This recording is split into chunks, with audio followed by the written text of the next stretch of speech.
film sucks. Indie film sucks. It's the Indie Film Sucks podcast. Yeah.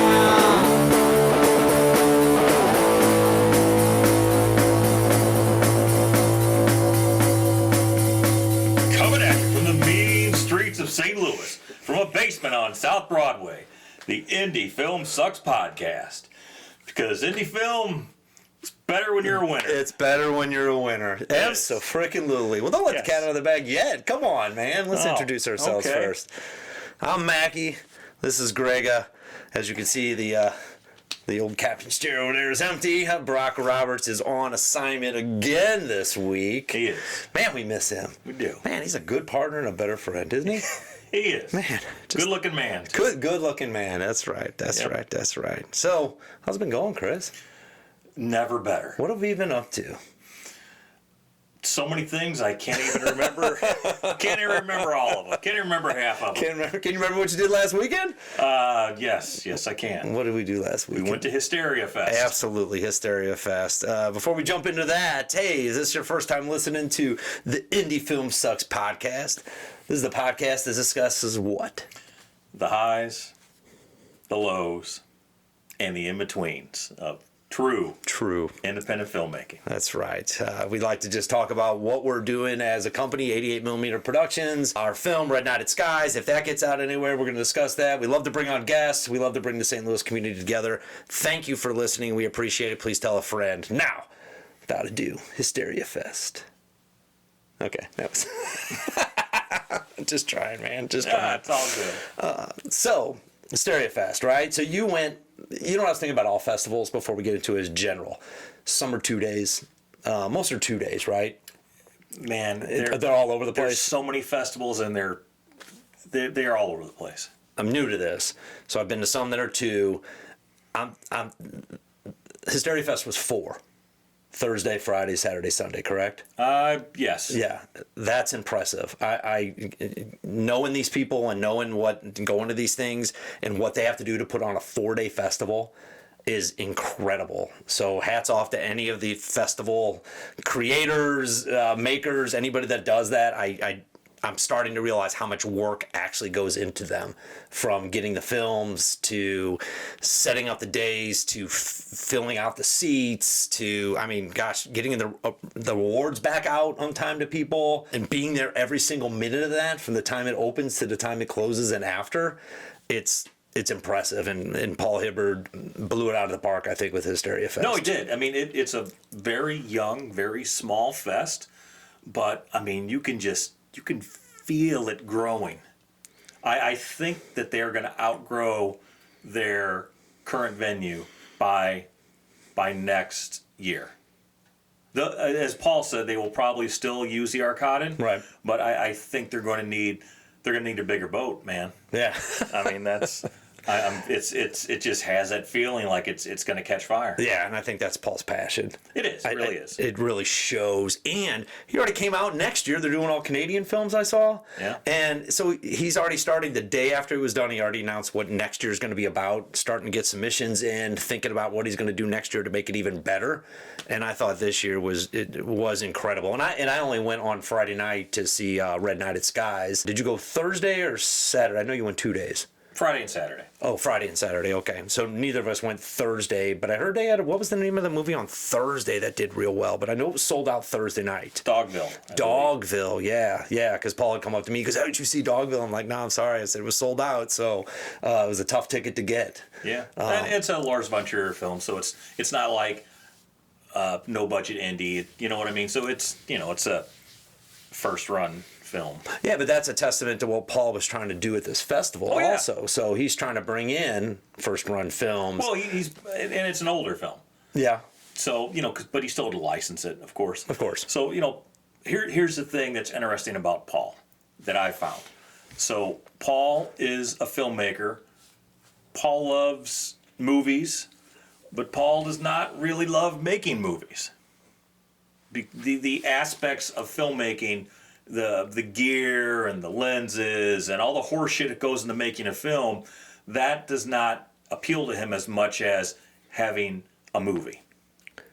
Because, and then really, there's so many different types of filmmakers, but there are the gearheads and the cinephiles, I think. And Paul is definitely a cinephile. 100% agree with you. Yeah, absolutely. So he's bringing in films that he loves, that he Yes. wants other people to experience. Because I noticed even on Friday night there was a black and white 1930s or 20s movie that was playing in Paxson, there. Yeah, man. I was like, holy cow! I said, what is this all about? So I started looking it up a little bit more, and I started getting into some of the things he was trying to do, because I'm like, man, if he's showing this at the festival, it's got to be good. So it got me into going back and looking at some of the things he was showing. And oh, go ahead. And the festival closed with Let the Right One In. Okay. So Which he is a balanced it. Scandinavian vampire film. Yeah, totally balanced it out. And in between, he gave local filmmakers a chance to showcase what they were doing. Yes. A lot of great shorts. I don't know, let's talk a little bit about when you got there on Friday, I guess. Different type of venue. Was it the arcade? Arcaden. So it's a small front in the front. It's a micro cinema. Thank you. So you wouldn't even know it was a cinema, right? So it doesn't even look like anything in the front unless you knew it was a cinema. And you walk in, small little lobby with a concession stand, and then you kind of walk into a theater-esque with different types of seating chair. I love the way that was set up, really comfortable, small screen, but in order to get to the back, you kind of had to cut through, and to get to the back, you had that was the one thing I didn't like, and it's no one's fault.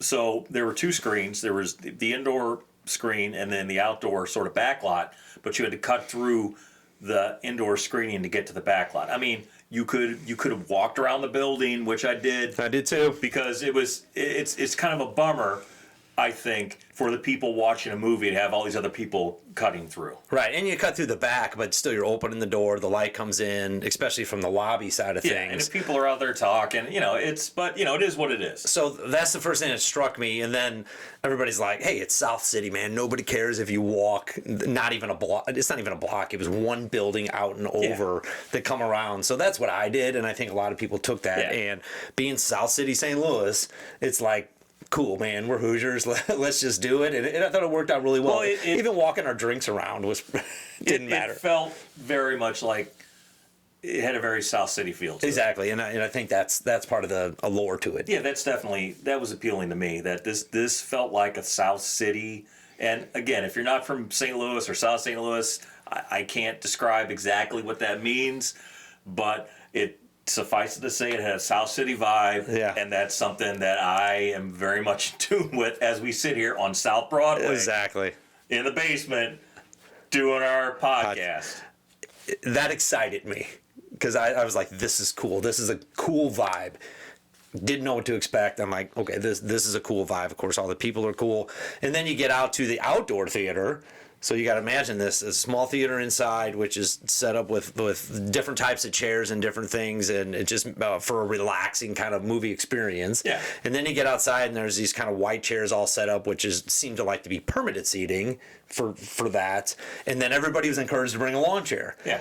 And I was like, this is pretty freaking cool. And if you're going to sell out this place, it's kind of not unlimited, but you can squeeze some people in that back lot. Yeah, you can. And there's some picnic tables off to the side, and he had a little food booth off to the side. Networking for an hour, almost 2 hours of networking and kind of everybody talking and interviews, which I thought he did a good job there. He had hired I thought it was a professional company that did interviews. They had a MC. Yeah. What was the name of that gentleman?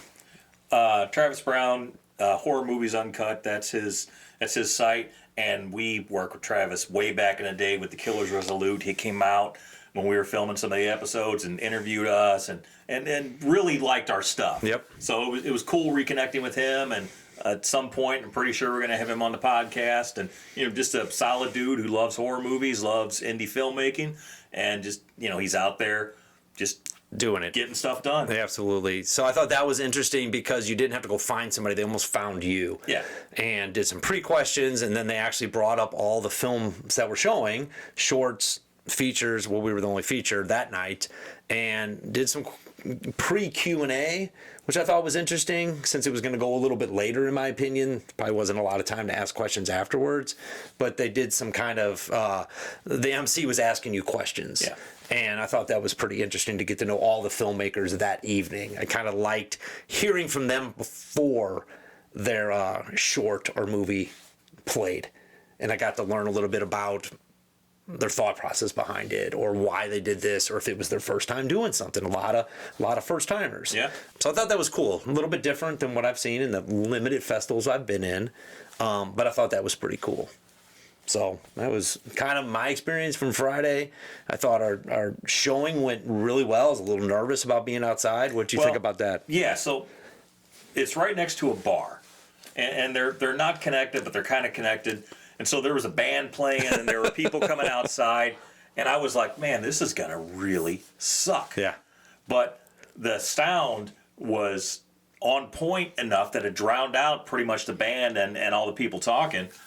And the picture quality was great, so I was really happy with it. You forgot about it. You really did. You forgot anything was going on over there because the film, and man, that little projection they had was just, it was a powerful little system. It was, because man, I have been in some shit-tastic screenings. Let me tell you, sounds all fucked, pictures fucked, you're just miserable. And I didn't even go through a test with Paul, because I mean, it's screened a bunch of times, and I'm like, I don't know, it's going to be what it's going to be. Right. Right. And I trust this dude enough that he's not gonna throw up a pile of shit and say, "Oh, sorry, I fucked up your movie," and he did. No, but I think that comes from him being a cinephile. Yeah. Is he had the movie, the interest of the movie playing properly in mind, I think, the whole time. I don't know that he would have probably called you or not let it go up the way if there would have been issues. Yeah, I think so. I really do. And I because appreciate that. It looked really good. It did. It sounded freaking great. It I did. was worried about the bands and the people coming out. And one thing, I wish they would put a curtain on there that you could pull back and forth and at least deaden that sound Yeah, a that would little have been bit. nice, but it's a shared property. So. I agree. But if I could change anything, that's the kind of thing. But it didn't affect, I don't think, the at all. No. I didn't get mad or see it or anything. I was just like, holy shit. It was cool. And sold out. I wasn't there Saturday. So talk about Saturday a little bit. Saturday was another packed house. That was the screening of White Weeds, The Dark at the Top of the Stairs, Okay. and also assorted short films along with that, and just another great night. Hanging out with people, talking shop with other filmmakers. Got to see Wyatt's movie again. Got to see a bunch of shorts. The only thing that sucked is right towards the end it started to rain. Oh, did it really? Yeah. Oh, man. Which that's the risk you run with an outdoor event. Right. You can't control that. But it was funny.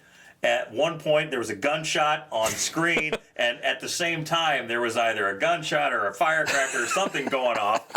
And then also... It's like 4D.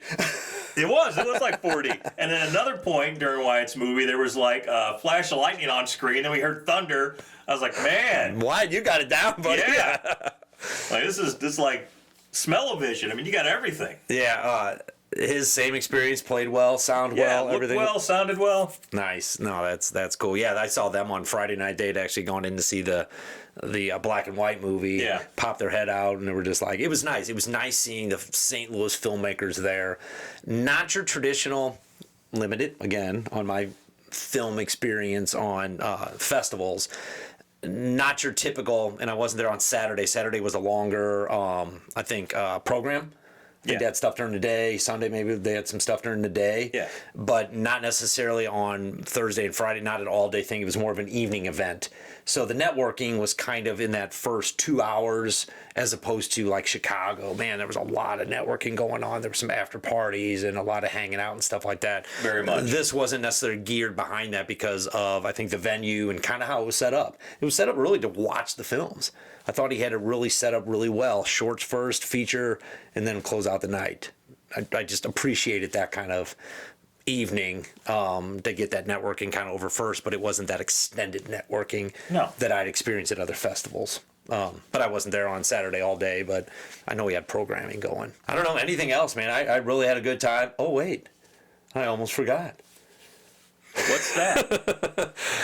Red Knight took home a few accolades, I want to call them, right? Awards. Okay, awards, if you will. That's a good term if you're going to do thesaurus on me. Yes. So what did I win, Chris? We won Best St. Louis Film, and we won Fan Favorite. Okay, so congratulations to us. Yay! That was winners. It was wonderful because Paul had done another thing that I thought was pretty unique. He had a panel of judges that voted in various categories. So there was best of, and he had people from LA and around the country and different things come in for this film festival. So this film festival was pretty wide, yes. I think, countrywide.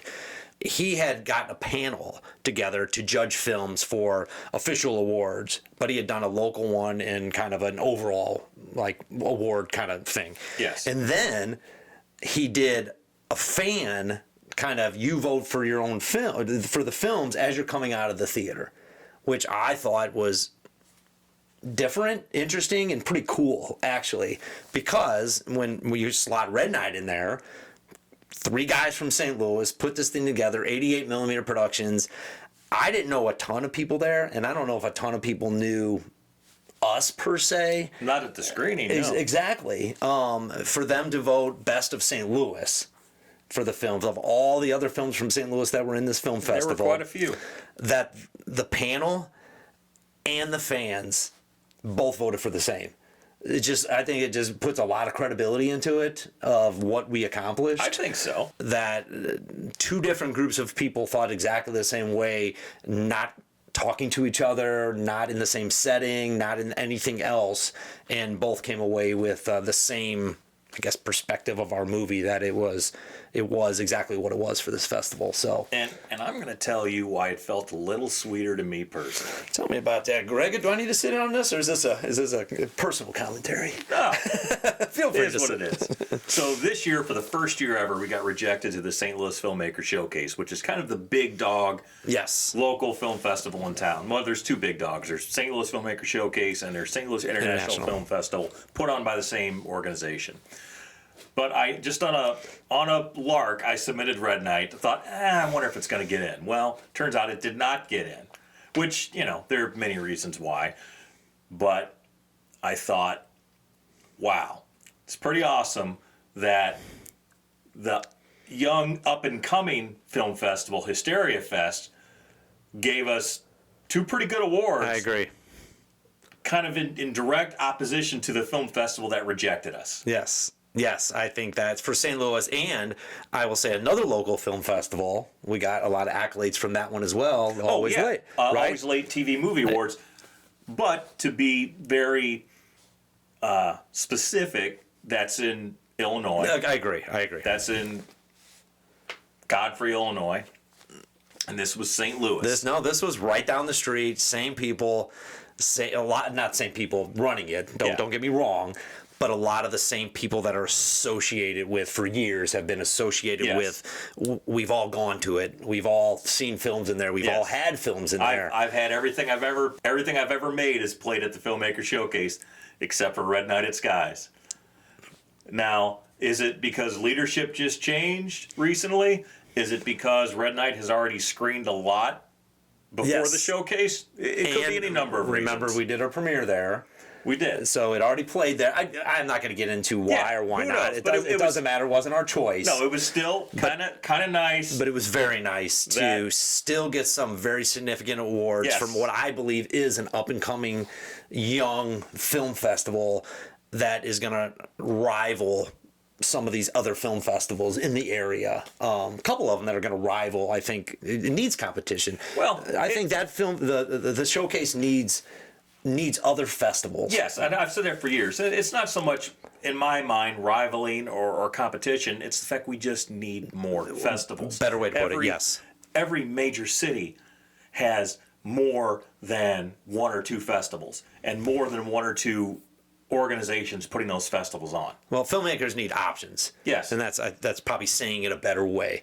Filmmakers need options. Young filmmakers need options. And if there's only one game in town, then you're kind of, I guess, restricted to that one. Either they accept you or they don't accept you. And for years, you were in it. And I think it helped propel you a little bit. It did. Especially in St. Louis. It did. And it drove a lot of who we are today.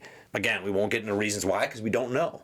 But it was nice that Paul's running this Hysteria Fest. We got a couple other local ones that are an evening drive. You can actually go to it and come home. Yes. Because most of these you do have to travel and it's a large expense. That there are other ones that, well, shit, even, was it Mando's or whose was the other one we went to? Gung Ho.